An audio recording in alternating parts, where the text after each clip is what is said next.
Blackmagic Pocket Cinema Camera 4K, autrement dit la BMPCC 4K de chez Blackmagic, le rig ultime, c'est de suite après le générique.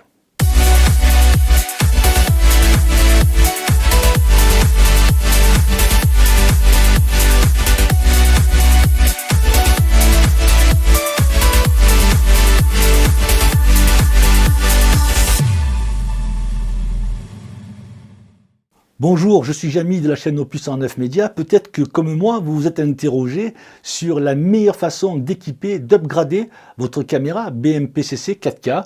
J'ai longtemps hésité sur le choix des accessoires que j'allais utiliser, de la marque que j'allais choisir. Étant déjà un utilisateur d'accessoires et de produits Tilta, je me suis naturellement tourné vers cette marque. Je tiens à préciser que cette vidéo n'est pas sponsorisée, que c'est un choix personnel parce que j'apprécie la qualité de fabrication, la robustesse et la finition soignée des accessoires Tilta.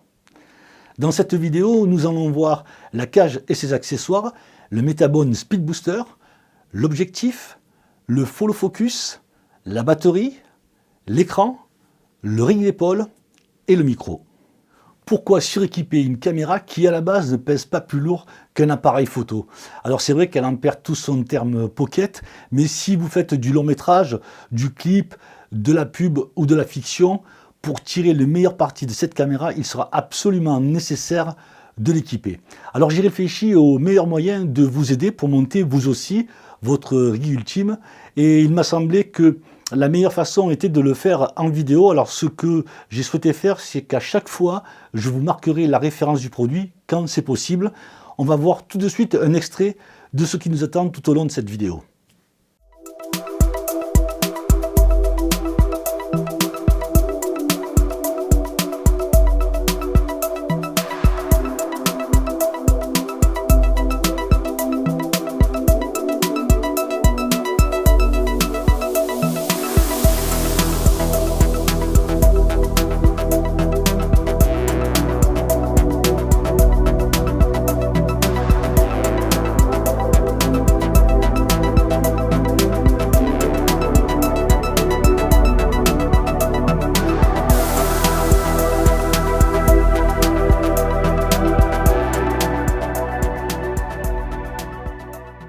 Pour bien démarrer votre configuration, l'élément central, c'est la cage et les accessoires que vous allez y rajouter.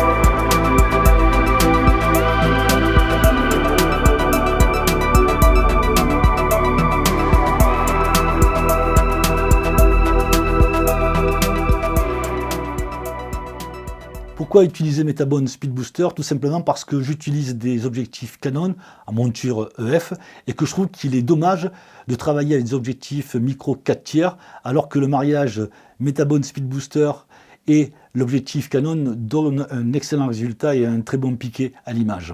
Alors pour pouvoir faire le point avec cet objectif, il faut utiliser obligatoirement un follow focus. J'ai choisi le Nucleus Nano de chez Tilta.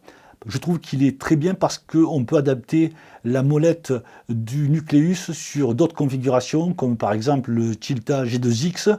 On peut également soit le mettre sur la poignée comme il est ici, mais aussi on peut le mettre à l'aide d'une bague adaptatrice comme celle-là, montée sur un rail de 15.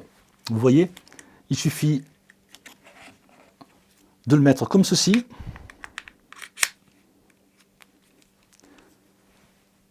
Et pour une configuration fixe, c'est plutôt pratique.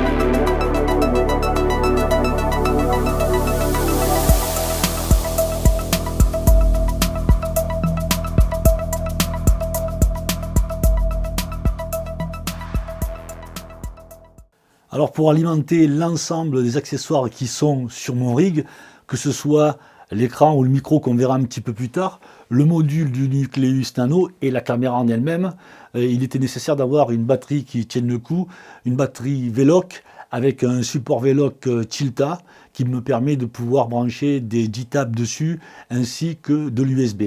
Alors j'ai pris une batterie 198 watts, 13 400 mAh, ce qui est largement suffisant pour tenir quasiment une journée de tournage en branchant tous les accessoires qui sont présents sur ce rig.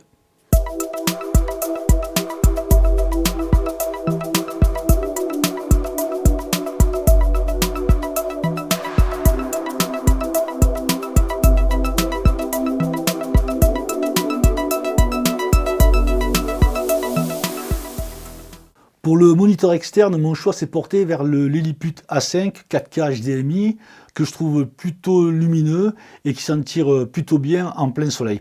Alors pour pouvoir supporter le tout, on a vu l'ensemble du matériel que l'on met sur le rig. Bien entendu, il vous faut des tiges de 15 mm. Sur cette configuration-là, vous avez une tige de 30 et une tige de 20, donc ce qui fait un total de 50 cm. Une poignée, alors c'est une poignée que j'avais déjà moi, mais une poignée universelle fera très bien l'affaire. Vous avez bien entendu le support d'épaule, l'épaulière, et puis la matbox. Alors, la matbox, c'est pas pour faire cinéma, c'est pas pour faire bien, c'est vraiment un élément indispensable dès qu'on tourne alors en extérieur ou bien même en intérieur avec beaucoup d'éclairage. Ça évite les reflets gênants qui peuvent venir sur l'objectif.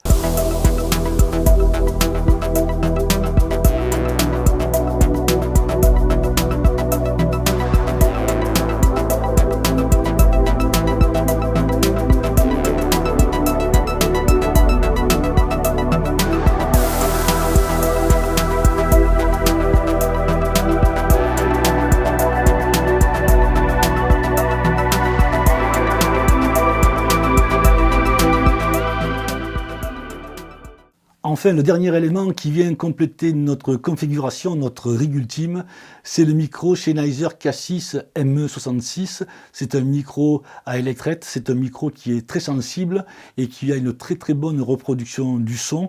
Par contre, il a un inconvénient, c'est qu'il est très sensible au bruit de main. Donc, il faut absolument le monter sur une suspension, sinon vous risquez d'avoir des bruits parasites et ça pourrait gâcher votre prise de son.